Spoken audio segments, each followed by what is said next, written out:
morning. My name is Father Rayappa. Today I'm going to talk about the Gandhian principle called Swadeshi. Swadeshi means neighborliness and localism, and I serve for you and you serve for me. So I help my immediate neighbor. I don't have to worry about a neighbor who lives far, far away. By taking care of my own neighbor, I'm also taking care of the neighbor who lives far away. So immediate service to the neighbor. That is the shortest definition of Swadeshi. Swadeshi is a book written by Mahatma Gandhi in 1909. So I'm going to read some of the important excerpts from that book. So whatever I'm talking, it is not my opinion. It is the opinion of the father of our nation, Mahatma Gandhi.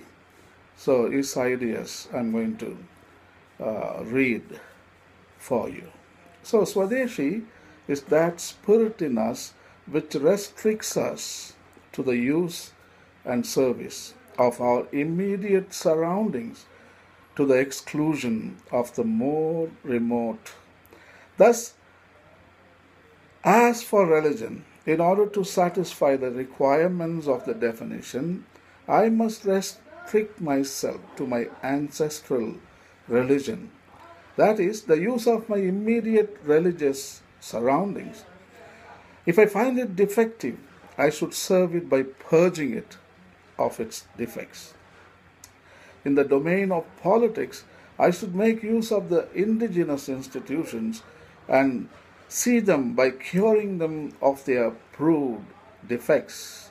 In that of economics, I should use only things that are produced by my immediate neighbors and serve those industries by making them efficient and complete where they might be found wanting.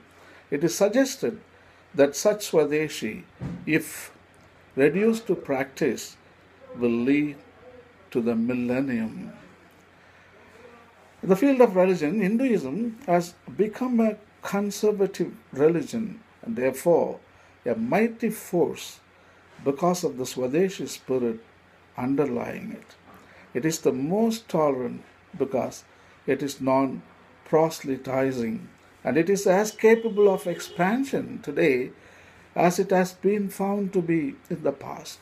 It has succeeded not in driving out, as I think it has been erroneously held, but in absorbing Buddhism and Jainism.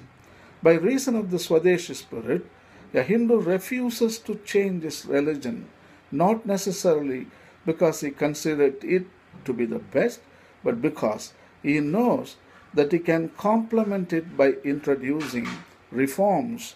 And what I have said about Hinduism is, I suppose, true of the other great faiths of the world.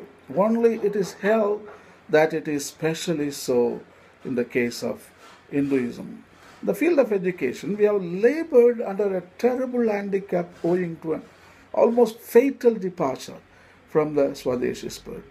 We, the educated classes, have received our education through a foreign tongue.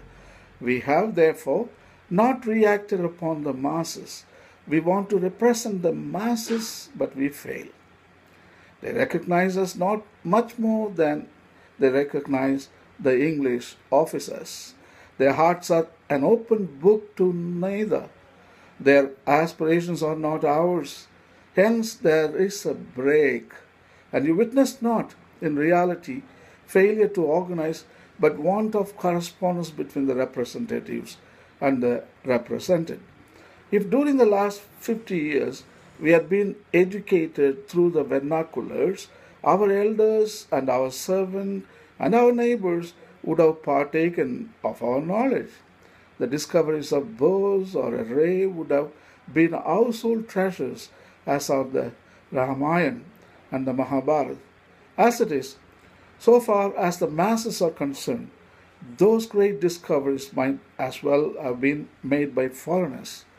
Had instruction in all the branches of learning been given through the vernaculars, I make bold to say that they would have enriched wonderfully. In economic life, much of the deep poverty of the masses is due to the ruinous departure from Swadeshi in the economic and industrial life. If not an article of commerce had been brought from outside India, she would be today as land flowing with milk and honey. But that was not to be. We were greedy, and so was England. The connection between England and India was based clearly upon error. If we follow the Swadeshi doctrine, it will be your duty and mine to find our neighbours who can supply our wants and to teach them to supply them where they do not know how to proceed, assuming that there are neighbours who are in want of healthy occupation. Then every village of India will almost be a self-supporting and self-contained unit, exchanging only such necessary commodities with other villages or not locally producible. This may all sound nonsensical. Well, India is a country of nonsense. It is nonsensical to parch one's throat with thirst when a kindly Mohammedan is ready to offer pure water to drink, and yet thousands of Hindus would rather die of thirst than drink water from a Mohammedan household. These nonsensical men can also, once they are convinced that their religion demands that they should wear garments manufactured in India, only clothing, or eat any other food. In religious discipline, it has often been urged that India cannot adopt Swadeshi in the economic life at any rate. Those who advance this objection do not look upon Swadeshi as a rule of life. With them, it is a mere patriotic effort not to be made if it involved any self-denial. Swadeshi, as defined here, is a religious discipline to be undergone in utter disregard of the physical discomfort it may cause to individuals. Under its spell, the deprivation of a pin or a needle, because these are not manufactured in India, need cause no terror. A Swadeshist will learn to do without hundreds of things which today he considers necessary. I would urge that Swadeshi is the only doctrine consistent with the law of humility and love. It is arrogance to think of launching out to serve the whole of India when I am hardly able to serve even my own family. It were better to concentrate my effort upon the family and consider that through them I was serving the whole nation and, if you will, the whole of humanity. This is humility, and it is love. The motive will determine the quality of the act. I may serve my family regardless of the sufferings I may cause to theirs. As for instance, I may accept an employment which enables me to extort money from people. I enrich myself thereby and then satisfy many unlawful demands of the family. Here I am neither serving the family nor the state.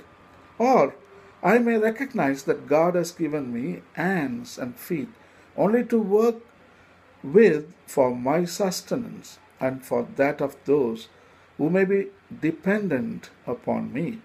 I would then at once simplify my life and that of those whom I can directly reach. In this instance, I would have served the family without causing injury to anyone else. Supposing that everyone followed this mode of life, we should have at once an ideal state. All will no reach that state at the same time, but those of us who, realizing its truth, enforce it in practice, will clearly anticipate and accelerate the coming of that happy day. Regarding service of neighbours, my definition of Swadeshi is well known. I must not serve my distant neighbour at the expense of the nearest.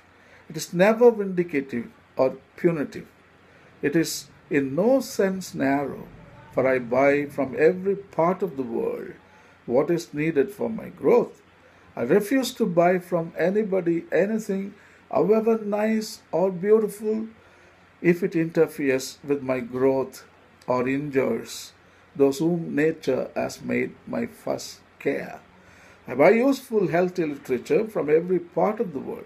I buy surgical instruments from England, pins and pencils from Austria, and watches from Switzerland. But I will not buy an inch of the finest cotton fabric from England or Japan or any other part of the world, because it has injured and increasingly injures the million of the inhabitants of India. I hold it to be sinful for me to refuse to buy the cloth spun and woven by the needy million of Indian paupers and to buy foreign cloth, although it may be superior in quality to the Indian handspun. My Swadeshi, therefore, chiefly centers round the handspun kada and extends to everything that can be and is produced in India. The votary of Swadeshi will, as a first duty, dedicate himself to the service of his immediate neighbours. This involves exclusion or even sacrifice of the interest of the rest. But the exclusion or the sacrifice would be only in appearance. Pure service of our neighbours can never, from its very nature, result in disservice to those who are far away, but rather the contrary. As with the individual, so with the universe is an unfailing principle which we would do well to lay to heart. On the other hand, a man who allows himself to be lured by the distant scene and runs to the four ends of the earth for service is not only foiled in his ambition but also fails in his duty towards his own neighbors. I believe in the truth implicitly that a man can serve his neighbors and humanity at the same time, the condition being that the service of the neighbors is in no way selfish or exclusive. That is, does not in any way involve the exploitation of any other human being. The neighbors will then understand the spirit in which such service is given. They will also know that they will be expected to give their services to their neighbors. Thus considered, it will spread like the proverbial snowfall, gathering strength in geometrical progression, encircling the whole earth. It follows that Swadeshi is that spirit which dictates man to serve his next door neighbor to the exclusion of any other. The condition that I have already mentioned is that the neighbor thus served as, in his turn, to serve his own neighbor. In this sense, Swadeshi is never exclusive. It recognizes the scientific limitation of human capacity for service. It is not chauvinism. Under this plan of life, in seeming to serve India to the exclusion of every other country, I do not harm any other country. My patriotism is both exclusive and inclusive. It is exclusive in the sense that in all humility I confine my attention to the land of my birth, but it is inclusive in the sense that my service is not of a competitive or antagonistic nature. There's a proverb in Latin, sic utere tuo ut alienum non ledas. The translation is, so use your own as not to injure another's property. So this maxim is not merely a legal maxim, but it is a grand doctrine of life. It is the key to proper practice of ahimsa or love. I have never considered the exclusion of everything foreign under every conceivable circumstance as a part of Swadeshi. The broad definition of Swadeshi is the use of all homemade things to the exclusion of foreign things, in so far as such use is necessary for the protection of home industry, more especially those industries without which India will become pauperized. My opinion, therefore, Swadeshi, which excludes the use of everything foreign, no matter how beneficial it may be, and irrespective of the fact that it impoverishes nobody, is a narrow interpretation of Swadeshi. Even Swadeshi, like any other good thing, can be ridden to death if it is made a fetish. That is a danger that must be guarded against.